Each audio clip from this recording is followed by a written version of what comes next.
కిరణ్ నిశ్శబ్దంగా ఉండే అబ్బాయి. అతను తన సాయంకాలానలో టెర్రస్పై గడపడానికి, ఆకాశాన్ని చూస్తూ మరియు సాహసాల గురించి కలలు కనడానికి ఇష్టపడేవాడు. ఒకరోజు కిరణ్ నీటి ట్యాంక్ దగ్గర ఒక పావురం పడి ఉండటం గమనించాడు.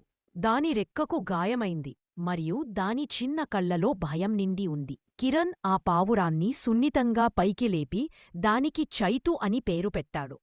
ఆ క్షణం నుండి ఒక ప్రత్యేకమైన స్నేహం మొదలైంది. ప్రతిరోజు కిరణ్ చైతుకు ఆహారం పెట్టేవాడు మరియు దాని గాయాలను శుభ్రం చేసేవాడు. నెమ్మదిగా చైతు అతనిని నమ్మడం నేర్చుకుంది. చైతు రెక్కలు నయమైనప్పుడు తన స్నేహితుడిని స్వేచ్ఛగా ఎగరడానికి వదిలివేయాల్సిన సమయం వచ్చిందని కిరణ్కు తెలిసింది. కొన్ని రోజుల తరువాత పెద్ద తుఫాను సమయంలో ప్రమాదం అనుకోకుండా వచ్చింది. అకస్మాత్తుగా సుపరిచితమైన రెక్కల చప్పుడు గాలిలో నిండింది. చైతు తన స్నేహితుడిని కాపాడటానికి తిరిగి వచ్చింది.